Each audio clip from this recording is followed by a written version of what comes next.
Hey friends, time for a bit of a wake up, a bit of inspiration, and a bit of a refresh. It's time to reclaim the badass. That's this week on the Badass Agile podcast.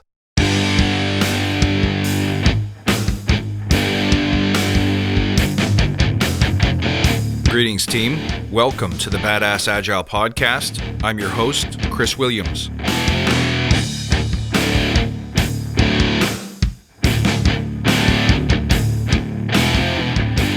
Hey everybody, thank you for tuning in. Hope you're having a great week. It's good to see you here as always. Thank you so much for the ongoing support, for tuning in, for showing up, sending in your questions, sending in your comments, and just helping make this thing what it is, which hopefully is a place where you guys can come and get the learning and the inspiration that you really need. Let me ask you a question. Have you been badass this week? Let's not forget, this podcast is here for a slightly different perspective. That anyone can teach you the basic Agile concepts, but that's not really what we're here for, and it's not what we need more of. The world needs more people of courage, people of conviction, people with some distinction. So let's remember this week why we're really here, how we can reclaim that inner badass so we can make the difference that we want to make for our clients and our customers and our friends. As always, let's begin by recapping our mission. To create an elite tribe of leaders who truly serve their clients and communities by doing what matters and what works, relentlessly chasing value and excellence like a badass. There are so many resources about what you need to do to be agile, but we're focused on who you need to become in order to lead teams. So let's hammer down those fundamentals to create a unique and powerful force in this industry. If this helps you, tell your friends. Now, you can also submit coaching or leadership questions and sign up for daily inspirations and weekly videos, all at badassagile.com. So head on over, sign up, and post your questions today. Now, I'm going to say it again. The world needs more badass. If the things that we're doing didn't require massive intellect and strength and determination and courage, then it would be easy, and everybody would be doing it, and everyone would be pulling it off flawlessly. But I think we all know it's not that easy. You have been called to lead. You have been called to break tradition, to do things differently. But most importantly, you've been called to deliver results for your customers. Am I right? So it's time for us to get locked in on that badass, essential nature. And if you remember the badass principles from previous episodes, it's all about getting visionary. That means knowing where you're going with certainty every day. And then it's about getting focused, which means shutting out distractions and noise, setting a timer, start driving towards your objectives and vision, break big things into small things, and so on. But it's also about your ability to get gritty, which means leaning into the hard, ugly work, the tough conversations, the tricky bits, getting out of your comfort zone, stretching and growing.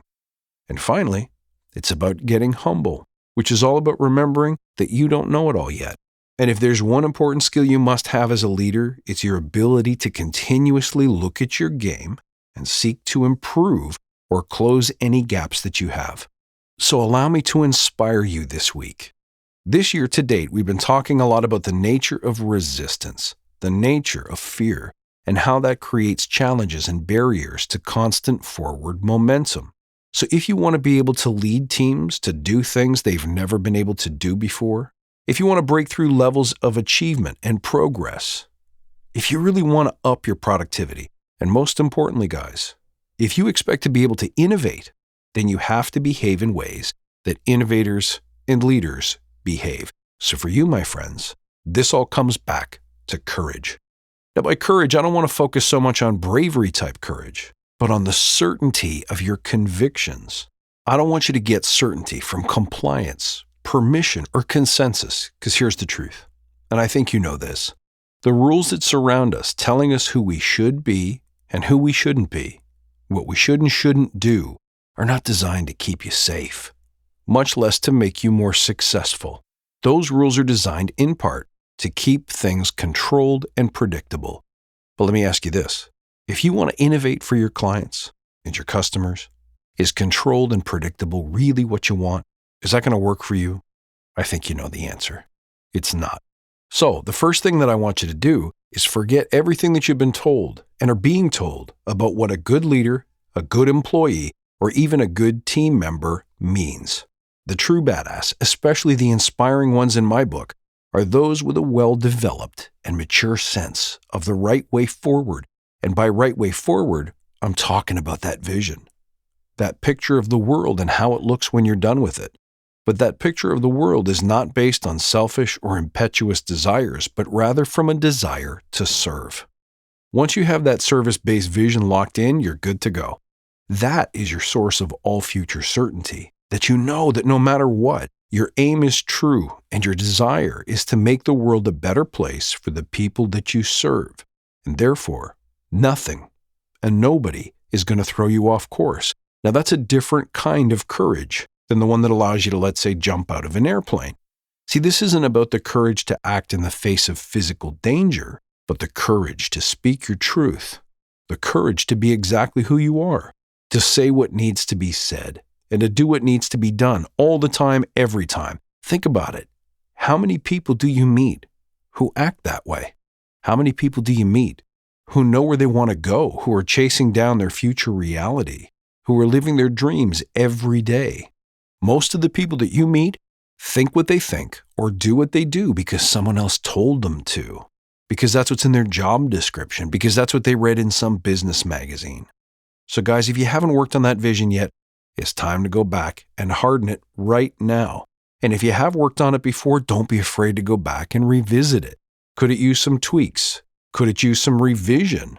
Is it still true for you? If not, that's okay, because vision can evolve slowly over time. But you know what? There are no rules. This is your vision. You're the one who has to care for it and nurture it. You're the one who has to evolve and perfect it. And you're the one who has to live it and back it up every day with real action. So make sure it's complete. Make sure it's up to date. Make sure it still inspires you, and make sure it's right. And then check yourself. Make sure each and every day that you get up, you speak, you live, and you act that truth. Ideally, everything you do should be a reflection of your vision and the passion that you want to put behind it. Now let's have a little bit more reality for a second, though. If you encounter people who tell you that you shouldn't say what you're saying, or you shouldn't say it the way you say it, consider this truth. Most people don't want you to say what you say or be who you are because they themselves don't have the courage to do the same. They want you to conform to their worldview. They want you to conform to their belief systems. But the one thing that you can't do is that. Confidence and courage in your strength and in your vision demands that you accept that other people may not like you, they may not agree with you, but that doesn't make you any less right. And you must not change course for anybody. Well, sure, you can learn lessons along the way. Sure, you may have been less than perfect in any circumstance, and you should always be looking for ways to improve and grow.